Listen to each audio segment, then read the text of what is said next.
Swami Vivekananda told, like a gentle dew that falls unseen, unheard, yet brings into blossom the fairest of roses. আমি এতক্ষণ পর্যন্ত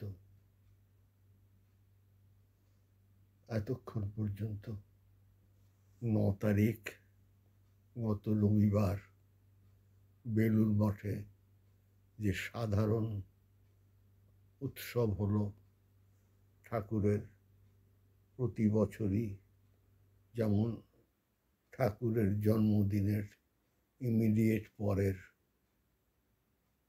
যে রবিবার, তখন সাধারণ জন্ম উৎসব, সাধারণ মেলা উৎসব, আনন্দ উৎসব, মহোৎসব হয় বেলুড় মঠে।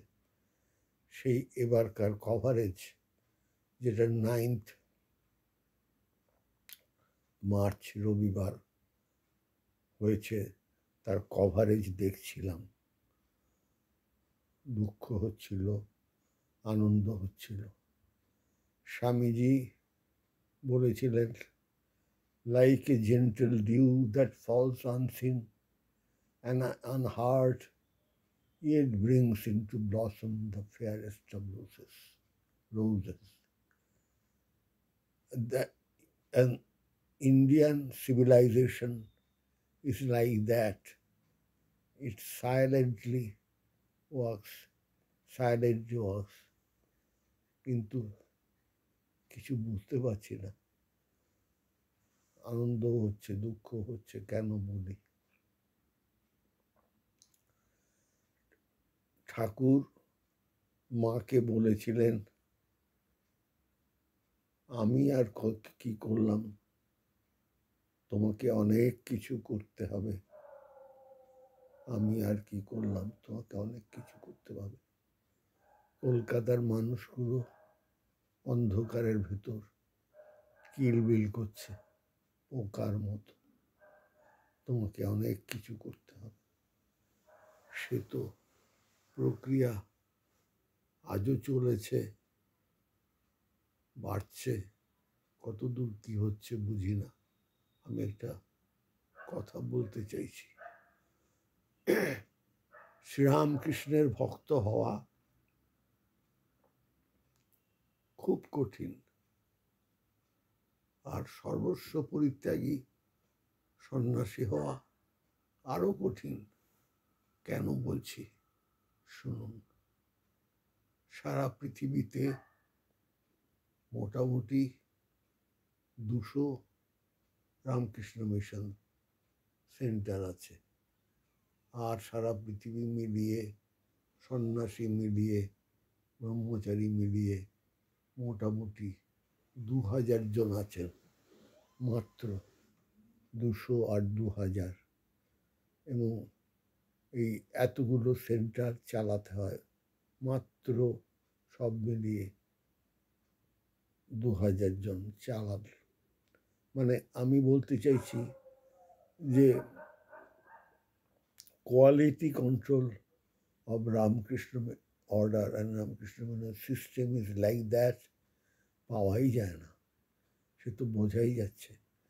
সেই জন্য রামকৃষ্ণ মিশনের ভক্ত হওয়া, আরো ভক্ত হওয়া, গভীরতম ভক্ত হওয়া, না হতে পারলে রামকৃষ্ণ মিশনের যে এক্সিস্টেন্সের অস্তিত্ব কেন, সেটা বোঝাই যায় না। এই যে অতি সুন্দর একটি GIF সংগ্রহ করে আমি এটাকে, এই কথাগুলো বলে যাচ্ছি, সেটা এই জন্য যে এমনটা হতে হবে। কিন্তু আমরা তো ওই আনন্দ উৎসবটা দেখতে গিয়ে দেখলাম যে এতগুলো মানুষ ওখানে যাচ্ছেন, শত শত, হাজারে হাজারে। তাদের উদ্দেশ্যটা কি ওখানে যাওয়ার? রামকৃষ্ণ মিশনের বা ওই সান্নিধ্য যোগে যদি আমাদের বিবেক না জাগ্রত হয়, যদি বিবেক না জাগ্রত হয়, তাহলে আর কি হলো? আমরা তো পোকার মতো অন্ধকারে কিলবিলি করতে থাকবো।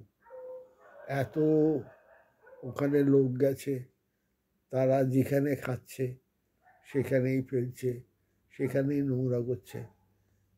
আচ্ছা, এটা তাদের মনে হচ্ছে না যে রামকৃষ্ণ মিশনের একটা ইন্ট্রিনসিক ডিসিপ্লিন, প্রচণ্ড ডিসিপ্লিন বোধ, নিয়মানুবর্তিতা, যেটা প্রধান ব্যাপার, সেটা যে কি সেটা লক্ষ্য করে করেও এক্সাম্পল সামনে দেখে বুঝতে পারেন না আপনারা। নোংরা করছেন, পুরো ক্যাম্পাসটাকে নোংরা করছেন নিজেদের মনের পলিউশন দিয়ে। আপনাদের বিবেক জাগ্রত হচ্ছে না, আপনারা বুঝতে পারছেন না যে আপনাদেরকে কি কি ধরনের বৈদ্য দরকার আমি জানি না। ঠাকুর বলেছিলেন না, যিনি অধম বৈদ্য তিনি এসে বলেন যে তোমরা ওষুধ দিয়ে গেলাম খেয়ে হয়ে, আর যিনি মধ্যম বৈদ্য তিনি খলে ওষুধ মেরে দিয়ে তৈরি করে দিয়ে খাইয়ে দিয়ে যান, মধ্যম বৈদ্য। আর যিনি উত্তম বৈদ্য তিনি যখন বোঝেন যে কথাই শুনবে না, তখন জোর করে মুখে পাঁড় দিয়ে ওষুধ খাইয়ে যান। আমাদের তো তাই দরকার। আমাদের কি কোনোদিন বিবেক জাগবে? আপনারা আমি তো ওই ওই ভিডিওটা, অন্যের ভিডিও, আমি তো আর ওটাকে শেয়ার করতে পারবো না ইউটিউবে, কিন্তু আমি এইটুকু করব আগামীকাল, আমার যে স্ট্যাটাস আছে সেই স্ট্যাটাসে ওটা দেব। তারা আপনারা যারা দেখবেন তারা দেখবেন কি যাচ্ছে তাই করে রাখছে বেলুড় মঠের পরিবেশটা, কে যেখানে খাচ্ছে সেখানেই ফেলছে, কাগজপত্র নোংরা করে রাখছে, ঠাকুরের অঙ্গনটা এরকম করে রাখছে। বিবেক বলে কি কিছুই নেই? এত মানুষেরা মানুষ, এরা থাকলেই কি না থাকলেই কি? হ্যাঁ, এই জন্য স্বামীজি বলেছেন, they alone live who live for the others. Others are more dead than alive. They alone live who live for the others. Others are more dead than alive. These people are more dead than alive. তারা এখানে এসে ভালো জামা কাপড় করে ঝকঝক করে আনন্দ করে নানান অঙ্ক খাচ্ছে, এবং তাদের ওই খাচ্ছে হাউ হাউ করে। সে তো লোভ বটেই, খাক, সেটা ঠিক আছে, ব্যবসা বাণিজ্য চলছে, সেটাতে আপত্তি নেই। কিন্তু এমন কেন হবে না যে সঙ্গে সঙ্গে ওটাকে শতপ্রবৃত্ত হয়ে, যেখানে অসংখ্য ডাস্টবিন রয়েছে সেগুলোতে গিয়ে নিজের হাতে করে ফেলে আসা যায় না? নিজের হাতে করে ফেলে আসা যায় না? এটা কি কোনো দিন মানুষ শিখবে না? এসব কি মানুষ শিখবে না? এসব কি বিবেক জাগ্রত হবে না? তাহলে কিসের জন্য কিসের কি? সেইটাই আমি বলার জন্য এই ভিডিওটা, এই ইউটিউবটা আমি তৈরি করছি, এবং মনে করাতে চাইছি যে রামকৃষ্ণ মিশনের ভক্ত হওয়া খুব কঠিন, খুব কঠিন। নিজেরকে যদি শুদ্ধ পরিচ্ছন্ন এই পদ্ম ফুলটার মতো না করে গলতে থাকে, তাহলে রামকৃষ্ণ মিশনের যোগ্যই হলাম না। এই চেষ্টাটা আমাদের করে যেতেই হবে।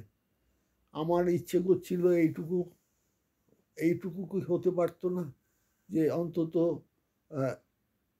নমুনা দেখাবার জন্য, এক্সাম্পল দেখাবার জন্য, যে ছোট ছোট 2-4টে মাত্র গ্রুপ, ইয়াং ছেলেরা, কলেজের ছেলেরা, তারা যেখানে যারা যা যা নোংরা করছে, এই যারা কাগজপত্র ফেলছে, চায়ের কাপ ফেলছে, এই করছে সেই করছে, সেগুলো সঙ্গে সঙ্গে তুলে নিয়ে ওদের চোখের সামনে, যারা এগুলো করছে তাদের চোখের সামনে ওগুলো সংগ্রহ করে নিয়ে গিয়ে প্রপার জায়গাতে ফেলছে। অন্তত 100টা লোক যদি দোষ করে, অন্তত 10টা লোক অন্তত দেখবে যে তারা ঠিক যে করছে না, এটা তাদেরকে আঙুল দিয়ে দেখানো দরকার।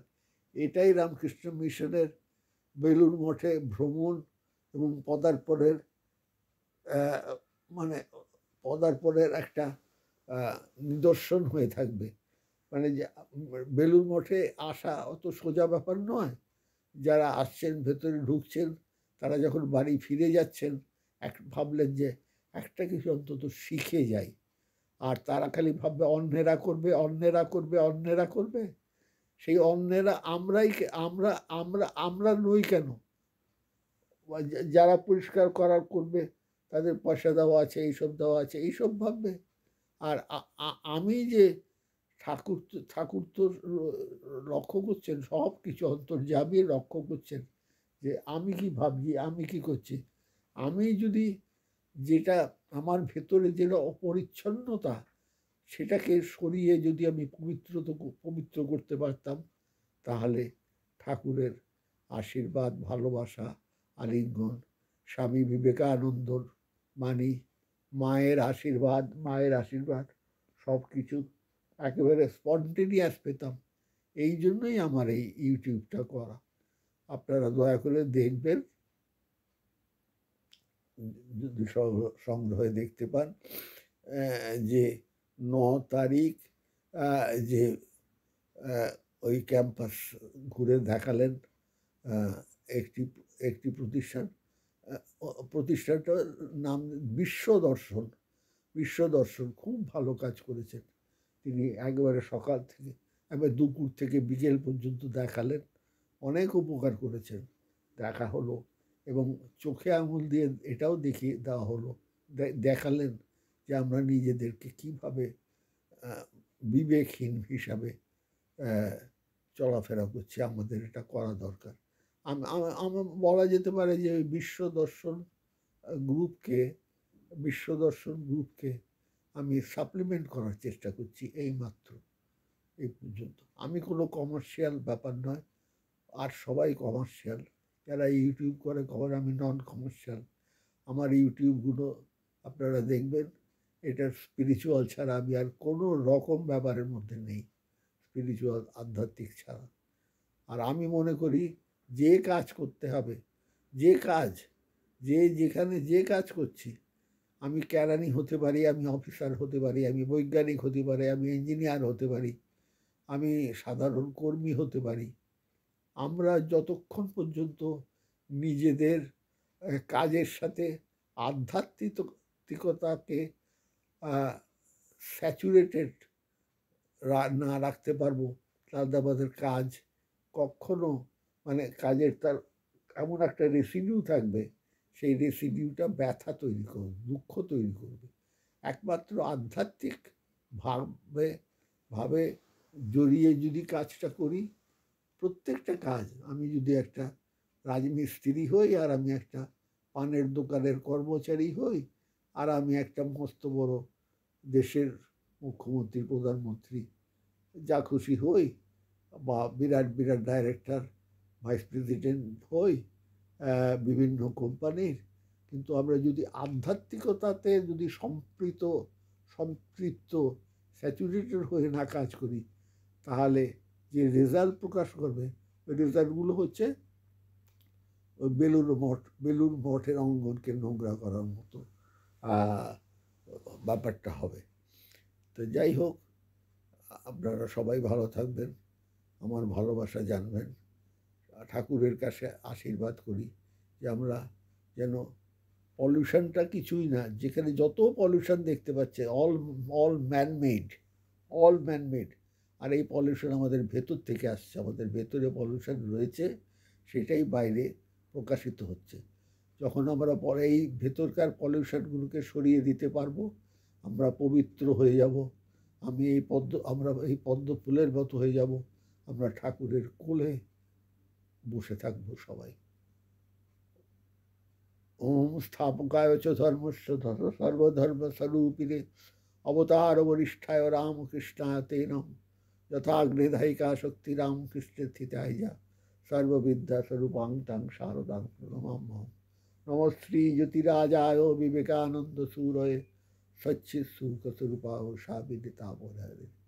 আসুন আমরা সবাই প্রতি মুহূর্তে স্বামীজির সেই কথাটা ভাবি, let us live for the others, let us live for the others, let us live for the others.